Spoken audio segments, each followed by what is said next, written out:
Hello and welcome back दोस्तों आज की इस वीडियो का टॉपिक है हमारा क्लासिफिकेशन ऑफ अंडरग्राउंड केबल।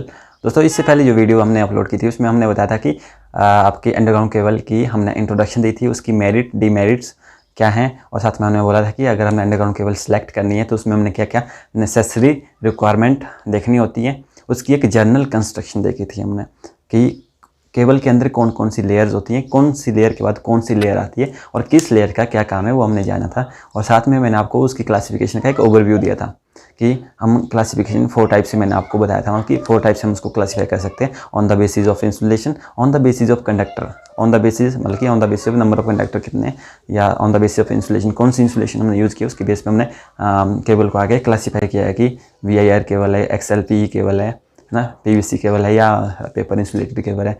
और उसके बाद फिर आपका था on the basis of voltage के बेस पे हमने केबल को जो क्लासीफाई किया है, जैसे कि LT केबल होती है, ST केबल होती है, HT केबल होती है, EHT केबल होती है या एक्स्ट्रा सुपर वोल्टेज केबल होती है। और on the basis of construction या थ्री फेस सर्विस के बेस पे हमने क्लासीफाई किया था, जैसे कि बेल्टेड केबल होती है, स्क्रीन केबल होती है या प्रेशर केबल होती है। जो स्क्रीन केबल है वो H टाइप की, उसमें आपकी H टाइप केबल आती है, SL टाइप केबल आती है या HSL टाइप केबल आती है। और साथ में आपकी जो प्रेशर केबल होती है उसमें आपकी आती है ऑयल फील्ड केबल और गैस फील्ड केबल। हम सारा अब जो क्लासिफिकेशन मैंने आपको ओवरव्यू दिया था वो हम अब इंडिविजुअली सभी केबल को जानेंगे। हमें पता होना चाहिए कौन सी केबल का क्या बेनिफिट है, क्या एडवांटेज है, क्या डिसएडवांटेज है, कौन सी केबल हम कहाँ पे यूज़ करते हैं, हमें कौन सी केबल यूज़ करनी है अगर हमने पावर को डिस्ट्रीब्यूट करना है, कितनी वोल्टेज तक की पावर को हमने डिस्ट्रीब्यूट करना है, तो उस वोल्टेज लेवल तक हमने कौन सी केबल हमें ज़्यादा सूटेबल रहेगी, सस्ती रहेगी और बेनिफिटेबल रहेगी। तो आइए जानते हैं, क्लासिफिकेशन शुरू करते हैं। तो सबसे पहले मैं आपको बताना चाहूँगा दोस्तों कि क्लासिफिकेशन मैंने की है यहाँ पे on the basis of number of conductor, जो कि मैंने आपको पिछली वीडियो में बताया। और पिछली वीडियो अगर आपने नहीं देखी तो इस वीडियो के डिस्क्रिप्शन में आपको उसका लिंक मिल जाएगा, और साथ में इस आई बटन पे देख लो, इस आई बटन पे क्लिक करके आप उस वीडियो को देख लो, फिर इस वीडियो को देखना, फिर ज़्यादा मज़ा आएगा। नहीं तो फिर आपको ज़्यादा फ़ायदा नहीं नजर आएगा, क्योंकि वहाँ से आपको समझ आ जाएगा, क्योंकि अंडरग्राउंड केबल के बारे में हमने वहाँ पर ज़्यादा डिस्कस किया है, ओवरव्यू मिल जाएगा। बाकी फिर क्लासिफिकेशन करेंगे हम अभी। तो on the basis of number of conductor मैंने बताया था आपको कि on the basis of number of conductor हमने देखना है कि जो हमने केबल के अंदर कंडक्टर है कितने यूज हुए, यानी कि कोर कितने यूज हुए। आपके सिंगल कोर यूज हुआ तो single core cable, 2 core use हुए होंगे अंदर, यानी कि 2 कंडक्टर होंगे अंदर तो 2 कोर केबल, 3 कोर होंगे या 4 कोर होंगे तो 3 कोर या 4 कोर केबल हमने नाम दे दिए। तो सिंपल है बिल्कुल। नेक्स्ट है हमारा on the basis of insulation, ये मेजर है देखना हमें। On the basis of insulation हमने केबल को क्लासीफाई कैसे किया है, हमने केबल में कौन सी इंसुलेशन यूज़ किया है। जैसे मैंने आपको बताया कि single core, 2 core, 3 core, 4 core, इसका मतलब कोर अंदर कंडक्टर हमने यूज़ किया। कंडक्टर के बाहर हमने इंसुलेशन दी होती है, हर कंडक्टर के बाहर हमने इंसुलेशन दी होती है। और जैसे कि 2 कोर है, दोनों कोर के अंदर इंसुलेशन होगी, दोनों कोर की अपनी अपनी इंसुलेशन रहेगी, और फिर दोनों की अपनी कंबाइंड इंसुलेशन भी रहेगी। तो हमने वही जानना है कि अगर जो हमने इंसुलेशन इसके ऊपर प्रोवाइड किया, केबल के ऊपर कौन सी इंसुलेशन प्रोवाइड की है, तो उस इंसुलेशन के बेस पे फिर हमने उसकी क्लासिफिकेशन की है ना। जो हमने इंसुलेशन यूज़ की होगी उस बेस पे उस केबल का नाम पड़ जाता है। जैसे कि अगर मैंने इंसुलेशन की VIR की तो VIR केबल होगी, इलास्टोमर की होगी तो इलास्टोमर इंसुलेटेड केबल होगी, PVC की इंसुलेशन होगी तो PVC इंसुलेटेड केबल हो जाएगी, पॉलीथीन इंसुलेटेड केबल हो जाएगी अगर पॉलीथीन यूज़ किया होगा, या XLP केबल यानी XLPE आपने अगर इंसुलेशन यूज़ की होगी, और पेपर इंसुलेटेड केबल तब होगी अगर आपने पेपर यूज़ किया होगा। बहुत ही इंपॉर्टेंट है ये जानना on the basis of insulation. हमें पता होना चाहिए कौन सी इंसुलेशन वाली केबल हमने यूज करनी है, किस वोल्टेज लेवल पे। तो स्टार्ट करते हैं। तो पहला है हमारा on the basis of insulation में, पहला है हमारा VIR cable, vulcanised Indian rubber cable. Vulcanised Indian rubber cable में हमने VIR जो इंसुलेशन यूज़ की होती है। VIR क्या होता है, वल्कनाइज्ड इंडियन रबर आपका मिलता है वल्कनाइजेशन प्रोसेस से। जो रबर होता है, जो प्योर रबर होता है, नेचुरल रबर होता है, उसकी वल्कनाइजेशन प्रोसेस होती है। यानी कि वल्कनाइजेशन प्रोसेस में क्या होता है कि उसमें आपका सल्फर ऐड किया जाता है, उसमें नेचुरल रबर में 3 से 5% नेचुरल रबर 3 से 5% उसमें सल्फर ऐड किया जाता है नेचुरल रबर में। उस नेचुरल रबर में सल्फर ऐड करने से उसमें क्या आती है, उसमें हार्डनेस बढ़ जाती है, उसकी काफ़ी सारी प्रॉपर्टी अच्छी हो जाती है, हार्डनेस बढ़ जाती है उसकी रबर की। रबर जो नेचुरल रबर होता है वो होता है सॉफ्ट, लो टेम्परेचर रेंज रहता है उसका, जो सेफ टेम्परेचर है वो 38 रहता है, 38 डिग्री सेल्सियस उसका सेफ टेम्परेचर है। उसके बाद वो मेल्ट होना शुरू हो जाता है। लेकिन इसका वल्कनाइज्ड इंडियन रबर का आपका टेम्परेचर भी बढ़ जाता है, और तो इसमें आपका बहुत सारी प्रॉपर्टी इंक्रीज हो जाती है, हार्डनेस मेजर तरीके मेजर रूप से इसकी हार्डनेस बढ़ जाती है। तो VIR केबल जो है ये डेवलप हुई थी 1870 में और डाइलेक्ट्रिक स्ट्रेंथ इसकी जो अगर हम बात करें VIR की वो होती है 10 से 20 kV/mm। डाइलेक्ट्रिक स्ट्रेंथ का मतलब है कि अगर हमारे पास कोई इंसुलेशन है तो वो इंसुलेशन, जैसे कोई भी इंसुलेटर होगा वो अपने में से करंट तो फ्लो होने नहीं देता, वो बैड कंडक्टर होता है ना। इंसुलेटर क्या होता है, बैड कंडक्टर होता है, उसमें करंट तो फ्लो होता ही नहीं, उसमें कोई इलेक्ट्रॉन फ्लो नहीं होता, तो करंट फ्लो नहीं होगा, तो इसलिए वो बैड कंडक्टर होता है। लेकिन जैसे जैसे हम मान लो हमने इंसुलेशन है हमारे पास, इसके दोनों साइड में मैंने वोल्टेज दी हुई है यानी पोटेंशियल डिफरेंस दिया है, तो ये कुछ लेवल तक ये कंडक्ट करना शुरू नहीं करेगा, मतलब ये अपनी इंसुलेशन मेंटेन रखेगा, इसमें कोई भी इलेक्ट्रॉन आर पार नहीं होगा, तो करंट फ्लो नहीं होगा इंसुलेशन में से, तो गुड इंसुलेटर है। लेकिन धीरे धीरे जैसे जैसे हम उसकी वोल्टेज रेज करते जाएंगे, वोल्टेज बढ़ाते जाएंगे, जो उसमें हमने वोल्टेज अप्लाई की होगी, तो एक स्टेज ऐसी आ जाएगी कि किसी वोल्टेज लेवल पे वो ब्रेक डाउन आ जाएगा उसका, जो इलेक्ट्रॉन पहले आर पार नहीं हो रहा था इंसुलेशन में से, अब वो आर पार हो रहा है, इलेक्ट्रॉन आपके उसमें से फ्लो हो रहे हैं, वो कंडक्टर बन जाता है। फिर एक वोल्टेज लेवल पे वो कंडक्टर बन जाता है, वो अपनी प्रॉपर्टी खो देता है, ब्रेक डाउन हो जाता है उसकी प्रॉपर्टी का, इंसुलेशन की ब्रेक डाउन हो जाती है, उसको बोलते हैं ब्रेक डाउन स्ट्रेंथ यानी कि डाइलेक्ट्रिक स्ट्रेंथ। ब्रेक डाउन या डाइलेक्ट्रिक स्ट्रेंथ जो हमारी इंसुलेशन की बहुत ज़्यादा होनी चाहिए, यानी कि ठीक ठाक होनी चाहिए, अच्छी होनी चाहिए। डाइलेक्ट्रिक स्ट्रेंथ आपकी जो इंसुलेशन की हाई होनी चाहिए, ठीक है। और कितनी है रबड़ की VIR के केस में 10 से 20 kV/mm। और फिर नेक्स्ट है आपका डाइलेक्ट्रिक कांस्टेंट की वैल्यू, इसमें अगर देखें तो वो VIR में होती है 2.5। अब डाइलेक्ट्रिक कांस्टेंट क्या है, डाइलेक्ट्रिक कांस्टेंट का मतलब होता है दोस्तों रिलेटिव परमिटिविटी। रिलेटिव परमिटिविटी आपने देखा, आपने सुना होता है ज़्यादा, पर डाइलेक्ट्रिक कांस्टेंट बहुत कम सुना होता है। तो डाइलेक्ट्रिक कांस्टेंट और रिलेटिव परमिटिविटी एक ही होता है, जिसको हम एप्सिलॉन R से रिप्रेजेंट करते हैं, ठीक है। एप्सिलॉन R से इसको रिप्रेजेंट करते हैं। और इसका ये क्या होता है, रिलेटिव परमिटिविटी थी, परमिटिविटी जिस मटेरियल की हम देख रहे हैं, डाइलेक्ट्रिक कांस्टेंट या रिलेटिव परमिटिविटी जिस मटेरियल का हमने देखना है, उस मटेरियल की परमिटिविटी कितनी आ रही है divide by permittivity of the free space epsilon 0। ये मटेरियल की परमिटिविटी है जिस मटेरियल का हम देख रहे हैं, और एप्सिलॉन 0 फ्री स्पेस की है यानी एयर की देखनी हमने कि उसकी कितनी है, तो उसके कंपेयर में उसकी कितनी है। तो परमिटिविटी हमें क्या बताता है, परमिटिविटी हमें बताता है जितनी परमिटिविटी बढ़ती जाती है तो इंसुलेशन अपने में चार्ज स्टोर ज़्यादा करती है। परमिटिविटी बढ़ेगी तो वैसे वैसे इंसुलेशन अपने में चार्ज ज़्यादा स्टोर करने लगेगी। अगर वो चार्ज स्टोर करने लगेगी तो उसमें क्या हो जाएगा, उस चार्ज को स्टोर करने के चक्कर में उसमें चार्जिंग करंट फ्लो होगा, यानी कि कैपेसिटिव करंट फ्लो होने लगेगा। तो उससे उसका क्या हो जाता है, उसका ब्रेकडाउन बहुत ही कम वोल्टेज पे होने लगता है, उसकी डाइलेक्ट्रिक स्ट्रेंथ कम हो जाती है। अगर हमारा डाइलेक्ट्रिक कांस्टेंट यानी कि रिलेटिव परमिटिविटी की वैल्यू बढ़ती है तो हमारी रिलेटिव परमिटिविटी यानी कि डाइलेक्ट्रिक कांस्टेंट की वैल्यू गुड इंसुलेशन के लिए कम होनी चाहिए। गुड इंसुलेशन के लिए डाइलेक्ट्रिक कांस्टेंट की वैल्यू कम होनी चाहिए, सो दैट वो ज़्यादा चार्ज को स्टोर ना करें, ताकि उसमें कोई चार्जिंग करंट फ्लो ना हो, ब्रेक डाउन ना हो। क्योंकि चार्जिंग करंट अगर ज़्यादा चार्ज स्टोर करेगा तो उसकी जो क्या है वो लो वोल्टेज पे ब्रेक डाउन होना शुरू हो जाएगा, यानी कि डाइलेक्ट्रिक स्ट्रेंथ उसकी डाउन आ जाएगी। तो ये मैंने आपको बताया VIR आपका प्रिपेयर्ड होता है वल्कनाइजेशन से, जिसमें आपका 3 से 5% आपका सल्फर ऐड होता है वल्कनाइजेशन प्रोसेस में, तो आपका VIR बनता है। अब VIR केबल जो होती है जिसमें हम VIR की इंसुलेशन करते हैं, इसको हम कहाँ यूज करते हैं।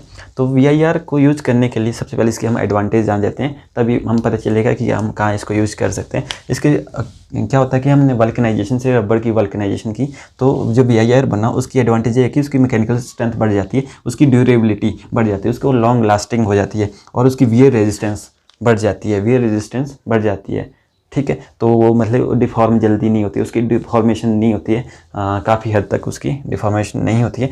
लेकिन इसका मेजर ड्रॉबैक ये है कि इसमें जो सल्फर यूज़ होता है, वल्कनाइजेशन में सल्फर यूज़ होता है, तो उसके अंदर सल्फर भी है, सल्फर के कुछ कंटेंट है। तो सल्फर क्या होता है, सल्फर का नेचर रहता है, ये रिएक्शन कर देता है किसके साथ, कॉपर के साथ ही रिएक्ट कर देता है। और इसकी एप्लीकेशन, इसका क्या है कि जो हम VIR केबल यूज़ करते हैं, इसको करते भी लो वोल्टेज या मीडियम वोल्टेज के लिए हम यूज़ करते हैं, यानी कि घर में यूज़ करते हैं। डोमेस्टिक सप्लाई में अगर यूज़ करना हो, वैसे तो बहुत कम करते हैं, अगर करना भी हो तो घर में यूज़ करेंगे। और घर में हम जो वायरिंग के लिए जो कंडक्टर यूज़ करते हैं उसके अंदर क्या होता है, मेजरली कॉपर रहता है, कॉपर, और इसमें सल्फर रहेगा, सल्फर रिएक्ट करेगा कॉपर के साथ। तो कॉपर इसमें कोरोजन, इसमें ये क्या डालते हैं, इसकी रिएक्शन हो जाती है इसके साथ, ये कोरोजन कर देता है इसको, तो इसको डैमेज कर देता है कॉपर को, कंडक्टर को।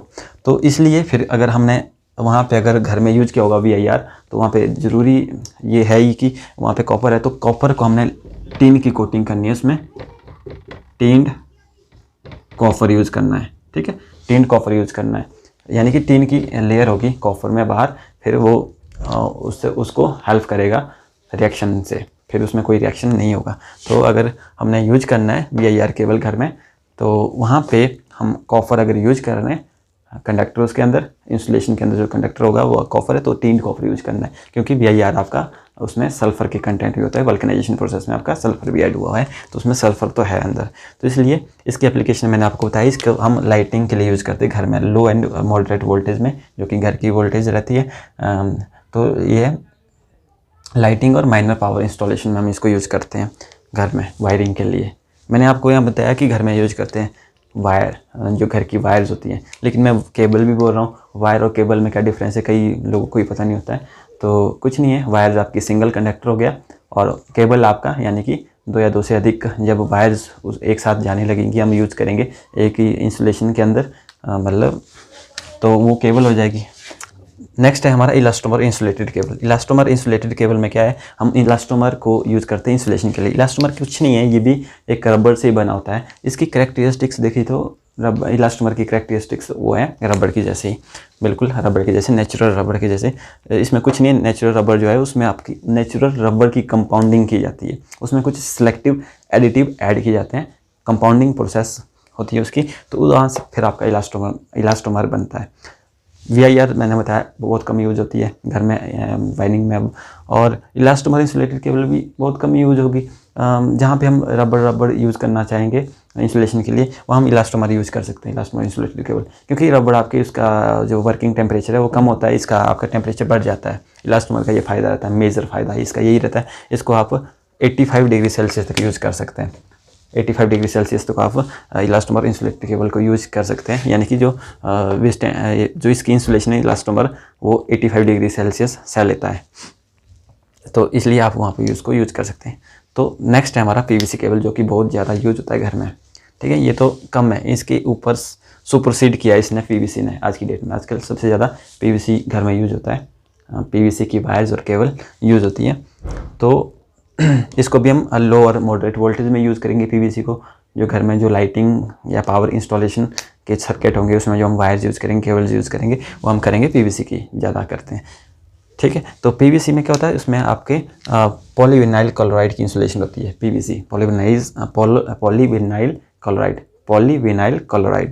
तो पॉलीविनाइल क्लोराइड कैसे बनता है, ये एसिटाइलिन जो होता है, एसिटाइलिन से बनता है। एसिटाइलिन जो होता है इसकी पॉलीमराइजेशन प्रोसेस होती है। केमिस्ट्री में अगर आपने ऑर्गेनिक केमिस्ट्री पढ़ी होगी तो आपको समझ आ जाएगा कि एसिटाइलिन क्या होता है। एसिटाइलिन के जो छोटे छोटे मॉलिक्यूल ऐड होके आपस में रिएक्ट करके उसमें चेन नेटवर्क बना देते हैं और एक पॉलीमर बना देते हैं उसको, जिसका नाम होता है पॉलीएसिटाइलिन। उसी पॉलीएसिटाइलिन को बोल देते हैं पॉलीविनाइल क्लोराइड।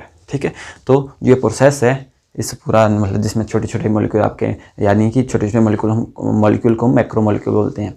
जो जब ये छोटे छोटे मैक्रो मॉलिक्यूल आपस में जुड़ते हैं और चेन नेटवर्क बनाते हैं, एक चेन लाइक स्ट्रक्चर बनाते हैं, तो उसको और पॉलीमर जो बनता है चेन लाइक स्ट्रक्चर से, तो इस प्रोसेस को बोलते हैं पॉलीमराइजेशन। तो मैंने बोला कि एसिटाइलिन की पॉलीमराइजेशन से हमारा PVC बनता है, यानी कि पॉलीविनाइल क्लोराइड बनता है। पॉलीविनाइल क्लोराइड को हम पॉलीएसिटाइलिन भी बोलते हैं। तो वहाँ पे अगर जिस वायर्स में बाहर आपने इंसुलेशन के लिए PVC यूज़ किया होगा, पॉलीविनाइल क्लोराइड यूज़ किया होगा, उसकी एडवांटेज क्या है। पहले तो उसकी जो इंसुलेशन रेजिस्टेंस है PVC की वो बहुत ज़्यादा होती है, इंसुलेशन रेजिस्टेंस, और हमें चाहिए भी इंसुलेशन रेजिस्टेंस ज़्यादा चाहिए ताकि उसमें लीकेज ना हो, करंट की लीकेज ना हो। कंडक्टर अंदर है, कंडक्टर के बाद इंसुलेशन है, अब कंडक्टर से लीक नहीं होना चाहिए आपका करंट, तो उसकी रेजिस्टेंस ज़्यादा होनी चाहिए, इंसुलेशन रेजिस्टेंस बहुत ज़्यादा होनी चाहिए, और साथ में शॉक प्रूफ भी हो जाएगा ना वो, शॉक भी नहीं लगेगा, और साथ में गुड डाइलेक्ट्रिक स्ट्रेंथ होनी चाहिए उसकी। डाइलेक्ट्रिक स्ट्रेंथ मैंने आपको बताया क्या होती है डाइलेक्ट्रिक स्ट्रेंथ। साथ में इसकी जो मैकेनिकल टफनेस है, वाइड रेंज ऑफ टेम्परेचर तक इसकी टफनेस मेंटेन रहती है, वाइड रेंज ऑफ टेम्परेचर तक मैकेनिकल टफ रहता है। और मेन प्रॉपर्टीज़ की सबसे मेन ये है कि इनर्ट होता है, ऑक्सीजन के साथ रिएक्ट नहीं करता, एसिड के साथ रिएक्ट नहीं करता, या अल्कली इलेक्ट्रोलिटिक जो आपके इलेक्ट्रोलाइट्स होते हैं उनके साथ रिएक्ट नहीं करता। तो इसलिए हम इसका फ़ायदा ये है कि PVC केबल को आप कहीं भी यूज़ कर सकते हैं, घर में तो कर सकते हो, जो एक्सट्रीम एनवायरनमेंट कंडीशंस होती हैं जैसे कि फैक्ट्रीज़ होती हैं, फैक्ट्रीज़ में आपके एसिड वगैरह यूज़ होते रहते हैं, अल्कली यूज़ होते हैं, इलेक्ट्रोलाइट्स वगैरह यूज़ होते रहते हैं। वहाँ पे अगर आपको वायरिंग करनी हो तो कोई और VIR कर देंगे तो वो डैमेज हो जाएगी। उसके ऊपर अगर कोई एसिड गिरेगा तो ख़त्म हो जाएगी केबल आपकी, उसी टाइम उसकी इंसुलेशन निकल जाएगी और रिस्क भी है, फिर आपके बढ़ जाएंगे आपके रिस्क भी। तो वहाँ पे PVC केबल यूज़ कर लो, ये रिएक्ट ही नहीं करता है एसिड के साथ। बहुत सारे मेजरली रिएक्ट नहीं करता है एसिड, अल्कली या इलेक्ट्रोलाइट्स या ऑक्सीजन वगैरह के साथ रिएक्ट नहीं करता है। तो ये लॉन्ग लास्टिंग केबल है ये। तो इसलिए PVC केबल को सबसे ज़्यादा प्रेफर किया जाता है लो और मॉडरेट वोल्टेज में। लो और मॉडरेट वोल्टेज में इसको सबसे ज़्यादा प्रेफर किया जाता है, लो और मीडियम वोल्टेज में। कहाँ पे? Domestic lighting and power installation. घर में जो हमारे डोमेस्टिक सप्लाई, उसमें दो ही सर्किट तो रहते हैं, लाइटिंग एंड फैन का सर्किट और दूसरा रहता है आपका पावर सर्किट। लाइटिंग फैन में आपके जो बल्ब फैन वगैरह कनेक्ट होंगे और जो आपका पावर इंस्टॉलेशन यानी पावर सर्किट है उसमें आपके जो रॉड, हीटर, गीज़र वगैरह कनेक्ट होते हैं। तो उनकी वायरिंग के लिए, उनकी इंस्टॉलेशन के लिए हम PVC केबल सबसे ज़्यादा यूज़ करते हैं। नेक्स्ट है हमारा polythene insulated cable. Polythene insulated cable में आप पॉलीथीन यूज़ करेंगे। पॉलीथीन आपका ये भी पॉलीमराइजेशन प्रोसेस से बनता है। इथाइलिन जो होता है, इथाइलिन की पॉलीमराइजेशन प्रोसेस से बनता है पॉलीथीन, ठीक है। और इसकी गुड इलेक्ट्रिकल प्रॉपर्टी ये है, इंसुलेशन की बात हो रही है, इंसुलेशन की गुड इलेक्ट्रिकल प्रॉपर्टी की बात हो रही है। कंडक्टर की गुड इलेक्ट्रिकल प्रॉपर्टी की बात नहीं हो रही है। कंडक्टर की गुड इलेक्ट्रिकल प्रॉपर्टी में तो हम ये बोलेंगे कि उसका रेजिस्टेंस कम होना चाहिए, है ना, उसका पावर फैक्टर अच्छा होना चाहिए। लेकिन अगर इंसुलेटर की बात करें, इंसुलेटर यानी कि इंसुलेशन, हमने इसमें इंसुलेशन जो प्रोवाइड किया है वो तो इंसुलेटर है। तो इंसुलेशन की गुड इलेक्ट्रिकल प्रॉपर्टी ये होगी कि उसका जो पावर फैक्टर है वो कम होना चाहिए, ज़्यादा नहीं होना चाहिए, इंसुलेशन का कम होना चाहिए, वेरी लो होना चाहिए। और साथ में उसका डाइलेक्ट्रिक कांस्टेंट है वो तो लो होना ही चाहिए। मैंने जैसे आपको बताया, ज़्यादा होगा तो उसकी वो चार्ज स्टोर करने लगेगा और जिससे आपका ब्रेक डाउन हो जाएगा जल्दी लो वोल्टेज पे। और आपकी रेजिस्टिविटी हाई होनी चाहिए इंसुलेशन के केस में। मेन है पावर फैक्टर, पावर फैक्टर इसका लो होता है। एक्चुअली इंसुलेशन का तो कम ही होता है, वैसे पावर फैक्टर लो ही रहता है। अगर जो गुड इंसुलेशन होगी उसका पावर फैक्टर लो ही रहता है और होना भी चाहिए, क्योंकि अगर पावर फैक्टर आपका जैसे जैसे बढ़ेगा तो आपका जो वोल्टेज और करंट है वो इन फेज आने की कोशिश करेंगे। जैसे जैसे आपका पावर फैक्टर इंप्रूव होता जाएगा उससे आपका एंगल, उनके बीच का एंगल कम कम होता जाएगा। वो इन फेज होना चाहेंगे, जब वो इन फेज होना चाहेंगे तो आपके लीकेज शुरू होना स्टार्ट हो जाएगी। जितनी ज़्यादा आपका पावर फैक्टर बढ़ता जाएगा इंसुलेशन की बात हो रही है, कंडक्टर का नहीं और बात कर रहे हैं हम। कंडक्टर का तो पावर फैक्टर अच्छा होना चाहिए तभी फ़ायदा है। इंसुलेशन का पावर फैक्टर आपका लो होना चाहिए ताकि उसमें लीकेज करंट ना हो।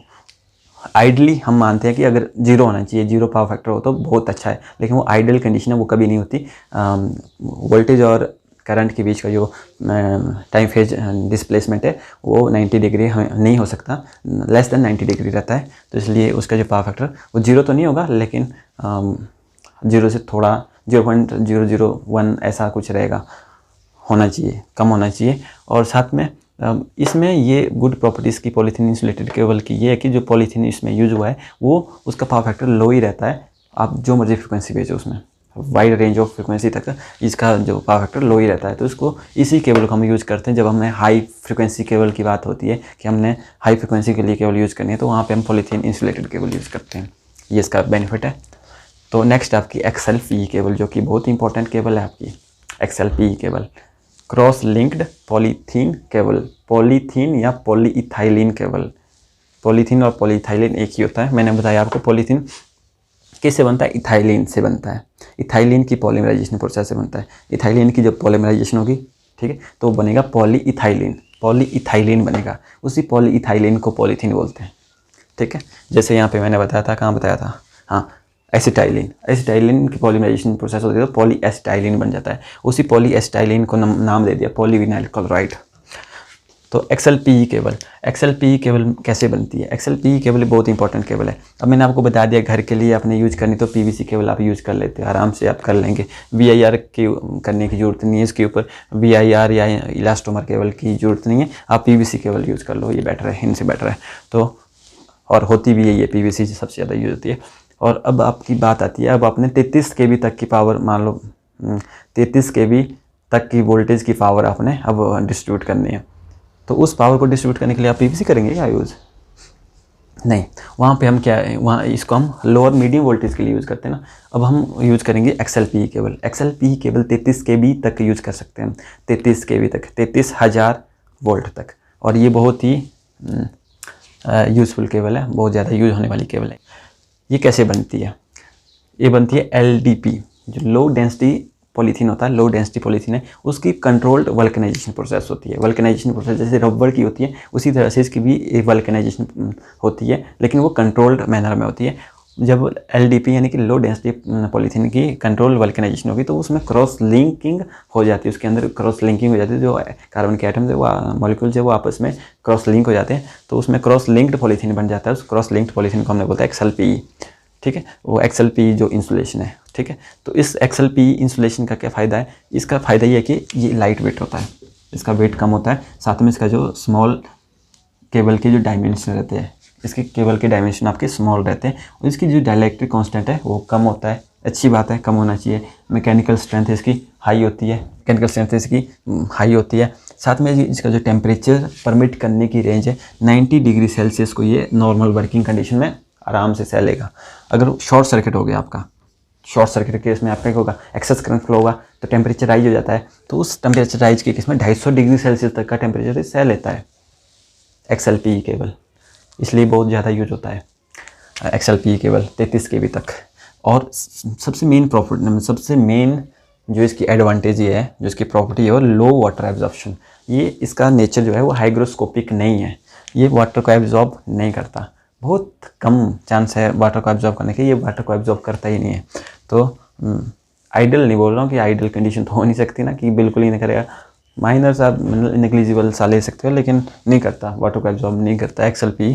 तो इसलिए इसको हम डायरेक्ट ज़मीन में दबा सकते हैं, तो ज़मीन में आप डायरेक्टली इसको दबा सकते हैं, इसमें कोई आपको एक्स्ट्रा ट्रेंच बनाने की ज़रूरत नहीं है।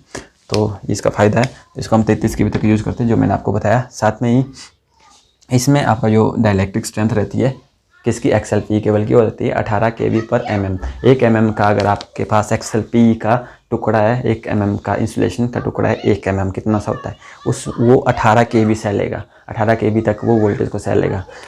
18 kV के बाद उसकी ब्रेकडाउन हो जाएगी, फिर वो ब्रेकडाउन हो जाएगा और फिर उसका कंडक्टर बन जाएगा अगर हमें इससे ज़्यादा वोल्टेज देंगे तो। और इसका डाइलेक्ट्रिक कांस्टेंट कम होता है, मैंने बोला कितना होता है, 2.5 होता है डाइलेक्ट्रिक कांस्टेंट। इसका कोई यूनिट होता है डाइलेक्ट्रिक कांस्टेंट का, नहीं होगा, जिसको हम रिलेटिव परमिटिविटी बोलते हैं। रिलेटिव परमिटिविटी का क्या यूनिट होता है, जब परमिटिविटी डिवाइड हो, परमिटिविटी कैंसिल हो गया, डायमेंशनलेस और यूनिटलेस हो गया है, तो इसका कोई यूनिट नहीं होता, ये नंबर में रहेगा, कम रहना चाहिए इसका वैल्यू डाइलेक्ट्रिक कांस्टेंट का। और साथ में इसका पावर फैक्टर जो लो होना चाहिए, और इसका है कितना है, 0.008। मैंने बोला 0 तो हो नहीं सकता, वैसे हो 0 तो बहुत ही बढ़िया, पूरा आइडियल कंडीशन है, वो कभी नहीं हो सकता। 0.008 है इसका XLPE का पावर फैक्टर। PVC का मैंने बताया नहीं आपको, PVC का जो डाइलेक्ट्रिक स्ट्रेंथ होती है 70 kV/mm होती है, 17 kV/mm, और इसका पावर फैक्टर जो रहता है 0.045 रहता है, 0.045 रहता है। और डाइलेक्ट्रिक कांस्टेंट यानी कि रिलेटिव परमिटिविटी 5 रहती है इसकी PVC की। और उसके बाद है हमारी पेपर इंसुलेटेड केबल, ठीक है। अब हमने 33 kV तक पावर डिस्ट्रीब्यूट कर ली केबल की हेल्प से, अब हमें इससे ऊपर करनी है, अब हाई वोल्टेज पे करनी है। अब मुझे करनी है 66 kV पे 132 kV की पावर को डिस्ट्रीब्यूट करना है, भेजना है उसको। तो कैसे भेजेंगे, केबल की हेल्प से भेजना हमने, हम ओवरहेड कंडक्टर यूज नहीं करने। हम ज़मीन के थ्रू अगर भेजना चाहे तो कैसे भेजेंगे, तो वहाँ पे हम इंसुलेशन क्या इंसुलेशन यूज़ करेंगे, तो हम यूज़ करेंगे वहाँ पे पेपर इंसुलेशन यूज़ करेंगे। तो उस केबल का नाम पड़ गया पेपर इंसुलेटेड केबल। तो इसको हम यूज़ कर सकते हैं 500 kV तक हम यूज़ कर सकते हैं पेपर इंसुलेशन को, ठीक है, 500 kV तक। तो इसके एडवांटेज ये है कि एक तो इसकी जो हीट कंडक्टिविटी है ना वो सुपीरियर है, हीट को कंडक्ट करने की जो इसकी एबिलिटी है बहुत ही ज़्यादा है। और जिसका फ़ायदा ये है कि जैसे कि आपका कंडक्टर में करंट फ्लो हो रहा है तो टेम्परेचर तो बढ़ना ही है, जैसे जैसे लोड बढ़ेगा तो टेम्परेचर बढ़ता है। अब वो टेम्परेचर बढ़ा हुआ है तो बढ़ा हुआ टेम्परेचर उस इंसुलेशन के साथ भी वो उसको हैंडल कर रहा है, उस टेम्परेचर को। अगर हाई सुपीरियर हीट कंडक्टिविटी है तो वो क्या करता है, उस हीट को कंडक्ट करता रहेगा, सराउंडिंग में डिसिपेट करता रहेगा, उसको अपने में से कंडक्ट कर देगा वो। तो जो कि एक अच्छी प्रॉपर्टी है, होनी चाहिए इंसुलेशन में जो कि हीट कंडक्टिविटी होनी चाहिए। तो वो पेपर इंसुलेशन में हीट कंडक्टिविटी है इसकी सुपीरियर है उसका फ़ायदा हमें मिल जाता है। और इसका जो टेम्परेचर है ये हाई टेम्परेचर को विथस्टैंड कर लेता है, और साथ में इसकी जो ड्यूरेबिलिटी है लॉन्ग लास्टिंग है ये, ठीक है। और इसका जो इलेक्ट्रोलिटिक डाइलेक्ट्रिक स्ट्रेंथ है वो भी हाई है। कितनी है इसकी डाइलेक्ट्रिक स्ट्रेंथ है 21 kV/mm, 21 kV/mm इसकी डाइलेक्ट्रिक। इसकी कॉस्ट भी कम होती है और इसका जो इलेक्ट्रोस्टैटिक कैपेसिटेंस वो भी कम होती है, यानी कि चार्ज को कम स्टोर करता है। आपको मैंने बता दिया डाइलेक्ट्रिक स्ट्रेंथ कितना होता है इसका, 21 kV/mm अगर ये ऑयल इम्प्रेगनेटेड केबल है। और ज़्यादा ऑयल इम्प्रेगनेटेड या पेपर यूज होता है, ऑयल इम्प्रेगनेटेड पेपर, ठीक है। ऑयल इम्प्रेगनेटेड पेपर भी हो सकता है या सिंपल पेपर यूज़ करें तो ये काफ़ी अच्छा इसकी काफ़ी अच्छी इसकी प्रॉपर्टी रहती है। तो पेपर इंसुलेशन को हम कर लेते हैं 500 kV तक यूज कर लेते हैं। तो ये था हमारा पेपर इंसुलेशन। इसका जो डाइलेक्ट्रिक कांस्टेंट वो 3.6 रहता है और इसका पावर फैक्टर रहता है 0.08। तो ये मैंने आपको दो टाइप से अभी क्लासीफाई किया है, on the basis of number of conductor, on the basis of insulation. I hope आपको on the basis of insulation समझ आ गया हो। इसमें मैंने बहुत ही टाइम लगा दिया इंसुलेशन के बेस पे। हमने जो क्लासीफाई किया है कि पीवीसी केबल जो मेन है आपकी पीवीसी केबल, एक्सएलपी केबल और पेपर इंसुलेटेड केबल, ये आपकी मेन है। तो आपको आई होप आपको ये समझ आया होगा। वो नेक्स्ट वीडियो में हम क्लासिफिकेशन हमारी कंटिन्यू है, अभी क्लासिफिकेशन खत्म नहीं हुई। क्लासिफिकेशन मैंने 4 टाइप से बोली थी आपको, 2 टाइप से तो होगी, on the basis of number of conductor हो गया, on the basis of insulation. अब रह गया आपका on the basis of voltage और on the basis of construction of cable. Next video में दोनों को हम कर लेंगे कंप्लीट, जिसमें रहेगा on the basis of voltage कि ST cable, LT cable, ST cable, EST cable क्या होती है ना, एक्स्ट्रा सुपर वोल्टेज केबल क्या होती है, और on the basis of construction जैसे कि बेल्टेड केबल क्या होती है, स्क्रीन केबल क्या होती है। स्क्रीन केबल को आगे सब कैटेगराइज किया गया है, S type cable, SL type cable या एचएसएल टाइप केबल। फिर उसके बाद प्रेशर केबल होती है ना, प्रेशर केबल जो होती है हाई वोल्टेज के लिए यूज करते हैं हम। तो वहाँ पे हाई वोल्टेज के लिए केबल तो हम यूज़ करेंगे हाई वोल्टेज प्रेशर केबल, जो ऑयल फील्ड होगी या गैस फील्ड होगी, लेकिन उसमें इंसुलेशन भी यूज़ होती है, वो पेपर इंसुलेशन होगी, जैसे मैंने आपको बताया। तो बहुत ज़रूरी है इंसुलेशन पहले समझना कि इंसुलेशन के बेस पे अगर क्लासीफाई करते हो किस बेस पे होगा, वोल्टेज के बेस पे होगी तो क्या क्या नाम रहेंगे, और कंस्ट्रक्शन के बेस पे अब हम जानेंगे, वो आगे जानेंगे नेक्स्ट वीडियो में, on the basis of voltage और on the basis of construction of cable. I hope आपको वीडियो हेल्पफुल लगी हो, ताकि आपको नेक्स्ट वीडियो जरूर देखनी है। सो मिलते हैं नेक्स्ट वीडियो में, तब तक के लिए टेक केयर, टाटा दोस्तों।